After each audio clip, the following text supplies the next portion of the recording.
Ito nga bang Blackwater Bossing ay isang team na malapit na ring ibenta.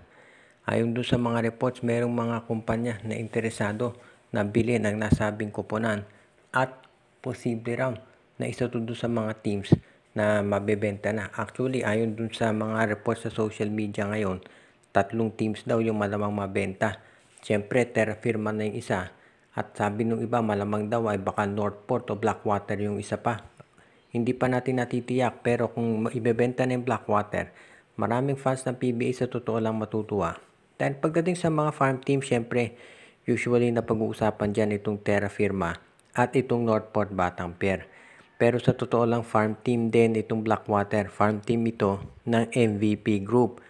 Nakita naman natin yung mga pinamigay na nilang players sa mga nakaraang taon. Of course, alam natin sila Ray Parks, ito sila Brandon Rosa, nasa kanila yan. Si Troy Rosario at si Motau Tua, nasa yung rights nila dati nandito rin sa Blackwater Bossing, pinamigay din nila. And of course, alam natin, yung mga iba pang mga players na nanggaling dyan, si Mac Bello, kaya hindi na nakapagtataka na sila ay gustong mabenta ng mga ibang fans. Para doon sa mga nakalimot na, itong si Rain ng Batak, hanggang nasa Blackwater yan dati, ang ipinalit niya si Kib Montalvo. So, kitang-kita natin dito na although totoo na itong Northport na Terra Firma ay farm team siya ng SMC at nakikinabang dyan ng Ginebra at San Miguel, itong Blackwater ganun din, hindi lang masyadong napag-uusapan dahil syempre ang mas popular na team ay yung SMC. Pero sa totoo lang, farm team din yung Blackwater at dapat din niyang maalis dito sa PBA.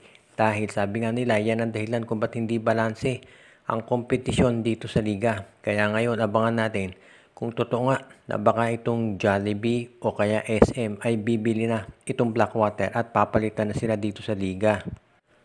At ang isa pa nating balita, syempre sa Game 7, marami na nagpe-predict kung sino ang mananalo dyan. Pero sa totoo lang, walang nakakalam. Depende yan syempre dito sa magiging performance ng mga nabanggit na teams. Alam natin na yung import nila pareho ay meron ng iniinda.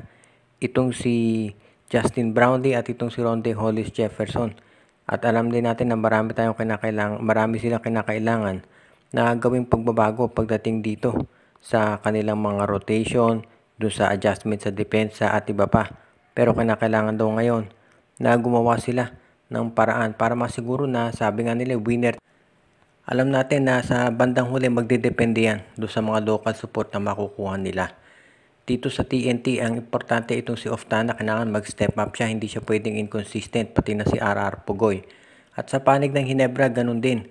Alam natin si Malonzo, may larong maganda, may larong hindi. So, kailangan mag-improve ito. And syempre, si RJ Abarrientos, kailangan magpakitang gilas. Kaya sa ngayon, asahan din natin na magiging matindi yung coaching battle nitong si Coach Jot Reyes at itong si Coach Tim Cone. At yan ang maganda talaga dito sa finals.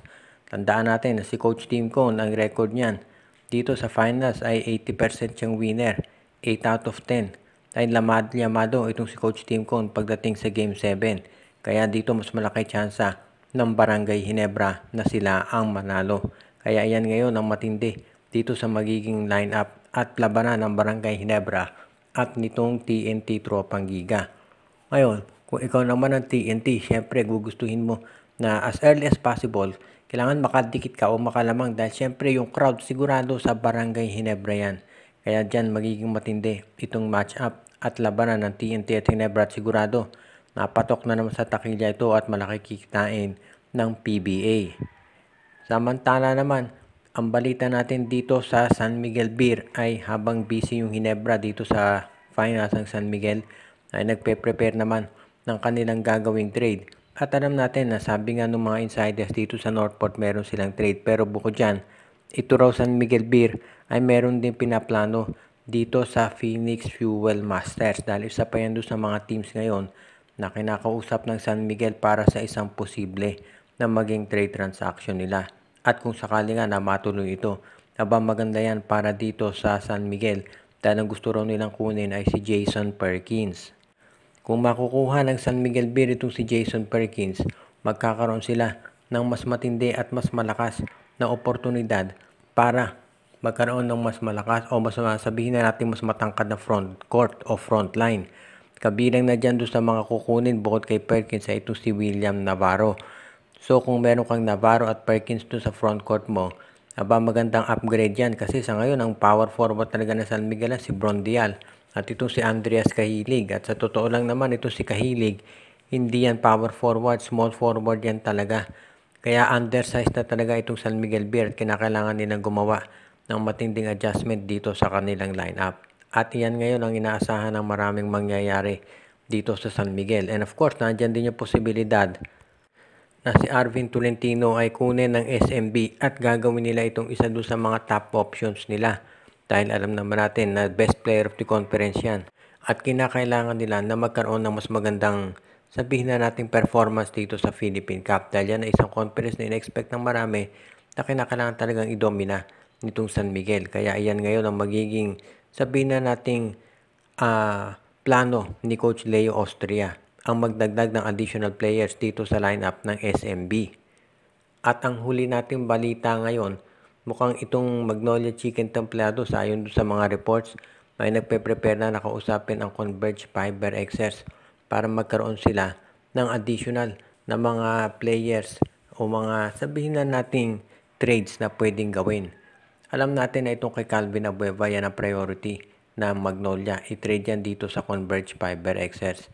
Pero bukod dito, ito raw Magnolia Chicken Templados ay interesado rin na makuha either isa doon sa mga starting players ng Converge. Ang tinutukoy natin ay si Shawnee Winston. Sa ngayon kasi malabong pakawalan ng Converge Fiber Xers itong si Alex Stockton. Kaya malamang itong si Shawnee Winston yan ang kukunin nitong lineup ng Magnolia Chicken Templados. Ang tanong na lamang ay kung sino ang magiging kapalit niyan. Hindi pa natitiyak pero pwedeng si Jerica Hanmisi. Straight up yung trade na mangyayari, Jerica Hanmisi for Shawnee Winston. Kaya nga kung sakasakali na iyan ay matuloy, maganda ito para dito sa dalawang kupunan dahil wala namang masasabi na malulugi dyan. At yun din ang dahilan kung bakit pinag-iisipan daw ngayon ng Magnolia na gawing puspusa na yung trade para tiyak nila na ito'y matutuloy agad-agad. Dahil sa ngayon, ito raw Magnolia Chicken Templados ayon doon sa mga reports ay magkakaroon din ng posible na baka coaching change. Baka maisabayan dito sa gagawin nilang trade dito sa lineup ng Converge Fiber Xers. So in other words, maraming pwedeng bawang mangyari dito sa lineup ng Magnolia Chicken Templados at matitiyak natin na sisiguraduhin ng management na hindi ito magiging problema yung pagkakaroon nila ng pagbabago dito sa kanilang roster. Kaya nga sa ngayon itong Magnolia, kung makukuha nila si Shawnee Winston, magandang addition yan dito sa kanilang lineup at yan ang siguradong magkakaroon sila ng mas magandang performance sa mga darating na conference. Shoutout kay Romeo Conchada, RG Bueno Odalina family, Joshua Giray, Espejo at Rosales family, kay Michael D, Ireneo Salangsang, si Dexter Domer, Enju, Katsakino Dukusin, Dalmasio de Guzman, Malyari Mascarinas. Binabati din natin ang iba pa nating mga taga-subaybay katulad ni Edwin Carmona Jr., Anthony Alon at iba pa.